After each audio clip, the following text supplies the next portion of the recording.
Yo, come all, nothing but love, nothing but respect. You know what we do, what we don't, what we is, what we is, and what we is here today, bringing you guys and girls Hunter x Hunter. And I'm sorry, I haven't been posting for a while. My apologies. Life has been hectic. Life has been busy, but I'm getting caught back up on a metric F ton of chapters that I've let slip, and I am so sorry, but I'm going to be covering all sorts of stuff this week.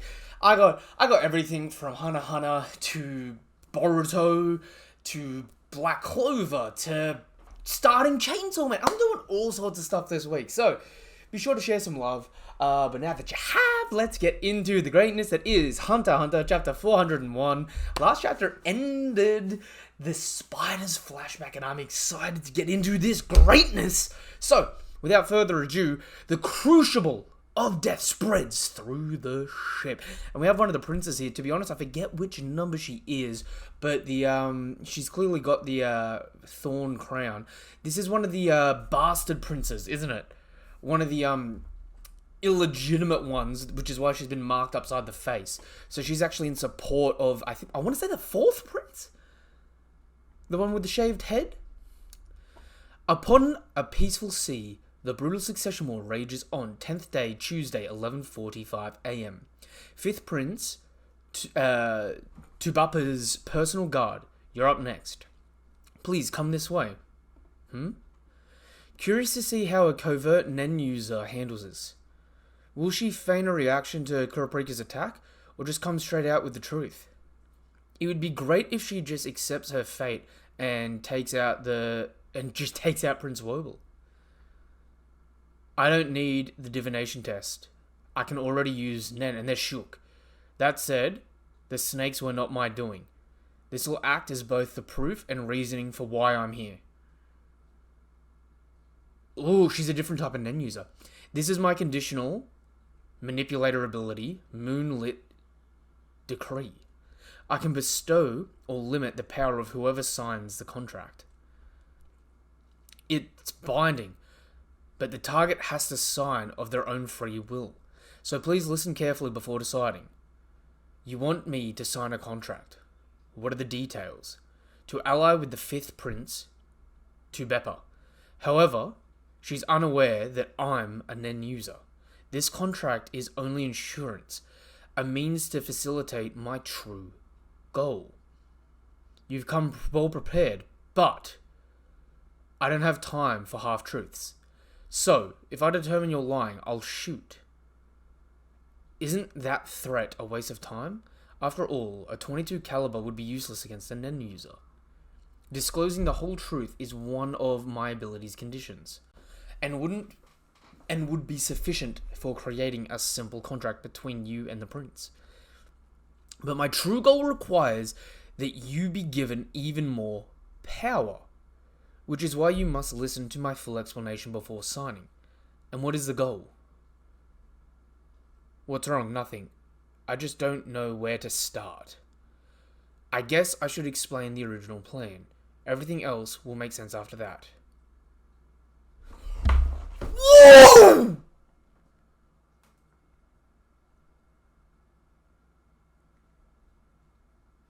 Whoa! I am beyond Netero's biological... What? Wait, what? No, that's a bluff. That's gotta be a bluff. What? And she's working for the fourth prince, so that's for Saraizne. Oh, I can understand why I've been asked to get caught up on Hunter x Hunter. What? Huh? Go on. For the record, I'm not the only one. Many others like me exist. Over 30 years ago, Beyond fraudulently facilitated marriages involving young, high-ranking Kakin soldiers. The soldiers raised the offspring of Beyond and his wives and enlisted them in the Royal Military School. I suspect this happened each time a new prince was born. His plan was for us to eventually become the prince's royal guard. Having awakened our Nen at birth, we would easily pass the military tests as long as nothing out of the ordinary happened. I only understood my true origin when I noticed I hadn't inherited certain traits from my adoptive father. Ooh. Okay, hold up. Sorry, I made a noise then. Alright, so, okay. I came to the conclusion that getting close to the future king must be Beyond's goal, when I realized that all of his children ended up in similar positions. And this was the original plan, yes. It's as I heard... it's as I heard it from my adoptive parents when they spilled the beans about my real father. We knew nothing of our true origins or our siblings. Even when I found out, I didn't grasp the importance of my heritage. I just thought of myself as a soldier with a unique past that was until the succession war began. I moved into dormitories before I could develop much of a relationship with my parents. Maybe because of that, I never doubted that these fantastical speeches about Beyond were just part of the government's brainwashing to reach a world unified under Kakin. Only, we aren't part of the standard MO. We are discarded pieces. As I said, we had our Nen awaken from birth. It appears that if Nen is awoken in infancy, the infant will develop Ten and Zetsu rapidly in order to protect itself from harsh fatigue. Thanks to that, I topped all the physical assessments at the academy with ease. However, this was only a side effect of my father's Nen attack. An attack, yes, my father placed a curse on us. It was my half-sister, Mahaka, who caught on first. Despite graduating the second term of the academy known for its harshness, she was passed over thanks to second prince Camilla, who instead handpicked discriminated individuals to join the royal army. Mahaka noticed her parents starting acting strangely after she was ruled out, so she started searching for answers. It was during her investigation that she found out about me, as I was also posted to Prince Camilla's squad. It was only after the seed urn ritual began that we understood why we had a highly renowned Nen user inspected, and it seems we siblings were marked with seals. For parents that once harped on zealously about Beyond's dream to unify the heavens, they're acting totally calm even now I've dropped out of the real guard. Each one of us has been cursed with a terrifyingly dark Nen that activates after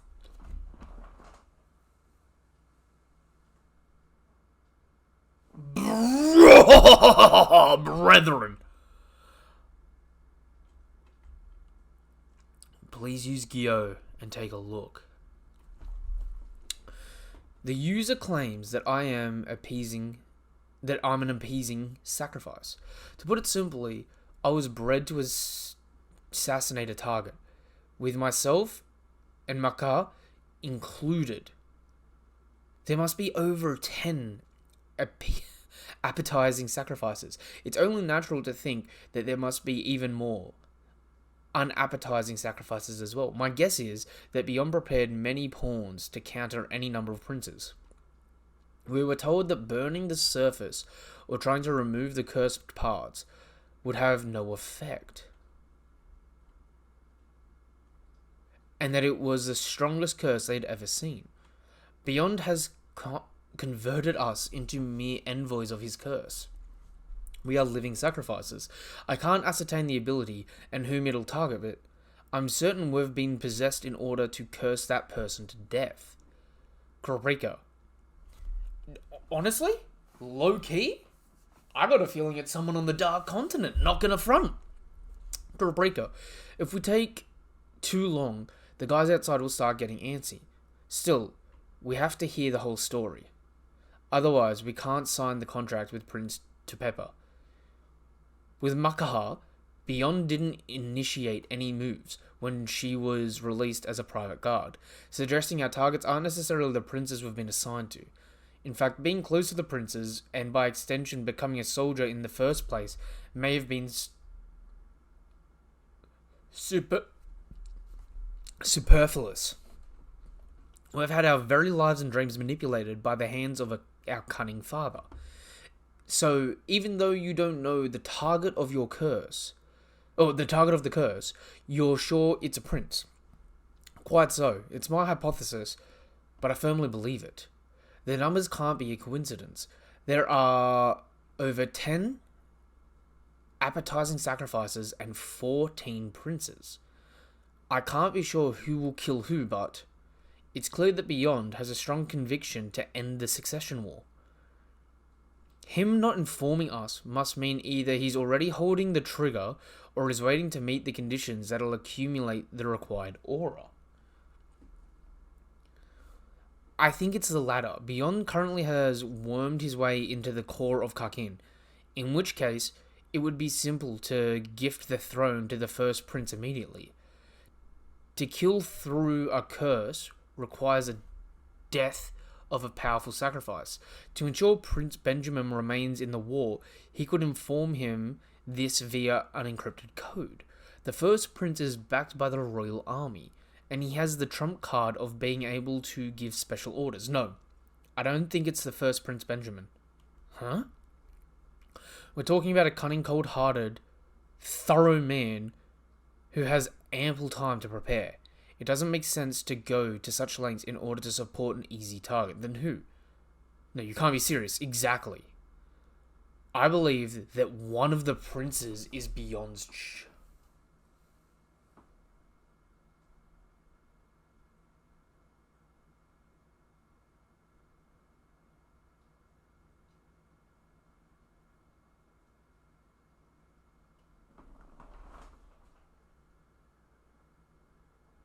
So one of the princesses is Beyond's kid. Is that... But wait, is that even possible? Queen Oito, what are the conditions for a prince to join the succession war?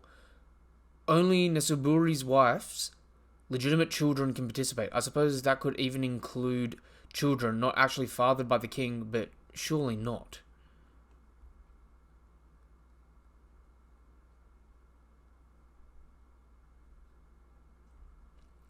Kurapika, are you okay? You've been in there for so long, everyone's gotten worried. I'm perfectly fine. We're negotiating the terms of a treaty with Prince Tupepa. For transparency's sake, we will explain all the details soon. Please wait a little longer. There doesn't appear to be any changes to his aura, but he must have realized she's a Nen user by now, and not only that, but a mass murderer. Just what kind of conversation can they be having?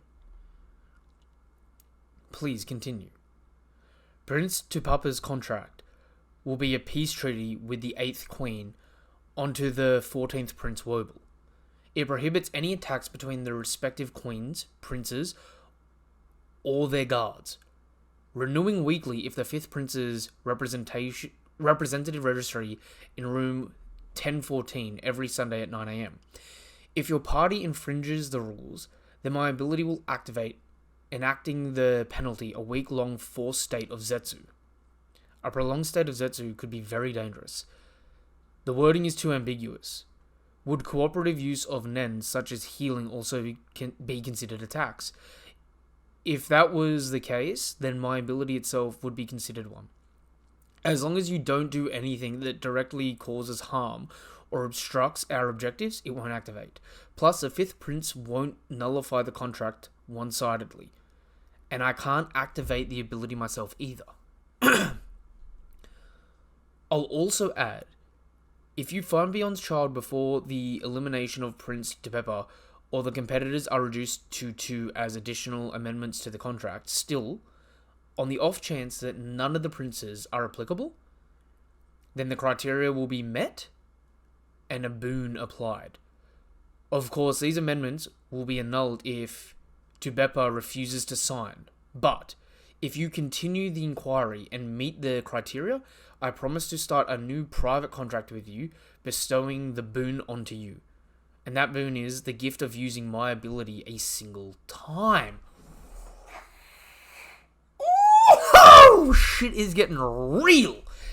Not a bad deal. Depends on the target and requires very specific conditions, but I'd be able to impose Zetsu without all of the risks my Nen ability involves. The chain hasn't budged. She believes everything she's saying. But please, before signing, let me tell you what I really want. My real goal, my true desire, If it's confirmed one of the princes is Beyond's child, I want to eliminate them with my own hands.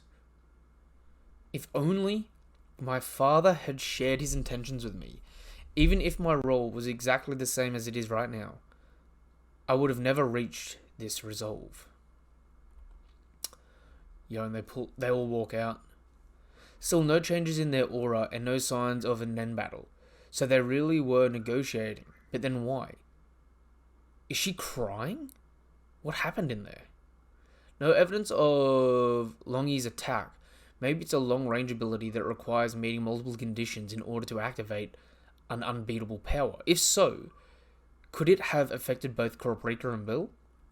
But that wouldn't match the assignment, MO. So what happened? Did she persuade them to sign a contract just by crying? There are too many possibilities. These guys are impossible to read. Sorry for the wait. We've been discussing a potential treaty with Tubepa. We're both open to the idea but haven't settled on the terms. We also disagree on how much of the treaty's contents should be shared with everyone. I'm not buying it. This is just an act to maintain good relations with the 3rd and 5th prince. You're up next, Tenfori. We would like to discuss the current issue in further detail. Seems the 3rd prince will be allowed in on the details. Prince Woble's safe as long as the Nen Awakening ceremony happens behind closed doors. No point acquiring them of a conspiracy. No point accusing them of a conspiracy or trying to shut down the lectures. It just strengthened their ties. I'm thinking it's about time to swap posts. How about you? Something wrong? No. It's nothing. Yo, this man Beyond. I freaking love this dude. He's switched on, man. He's switched on. Got any other books? No. Read it again or write one yourself. Good idea. Got a pen and paper? I can't give you anything for safety purposes. You've got a beard and blood, right? Safety purposes. You know, if I wanted to, I could bash your skull in with this book right here. Roger Dodger. I'm quaking in my boots. Have you got any other requests? Feel free to say anything. Speaking won't cost you. You're an interesting fellow. There's somebody I want to speak to. Could you bring him here for me? 10th day, Tuesday, 2 p.m. What are Beyond's true motives for every new wave that hits the boat? Yo. Oh my god, how many chapters? Oh wait, sorry. 402, 403, 4... Bro, I'm not getting through all of these right now. I might have to split this up into... Do you know what? I'm just going to do these as single episodes because this has been going for nearly 20 minutes, right? Sorry. I'm going to do this as another video. Thank you guys and girls for coming through. That was chapter 401 of Hunter x Hunter. That was a fantastic chapter, right? Thank you all for coming through. If you haven't done so already, subscribe to the channel. Help us hit our new goal of 500 subscribers. Give the video a thumbs up and all that good stuff. Hit the bell icon for more notifications for content like this. And if you haven't done so already, check out the link tree in the description down below. It'll take you to my Twitter, Twitch, Discord, where you can join and talk anything anime and manga related. My TikTok, where I do all sorts of short form content and all that good stuff. And yeah, until the next chapter of Hunter x Hunter, or until the next video of mine you watch, whatever it is you're here for, thank you guys and girls for coming through. Couldn't do it without you. Nothing but love, nothing but respect. Peace. Have a damn good day. And yeah, help us hit our goal.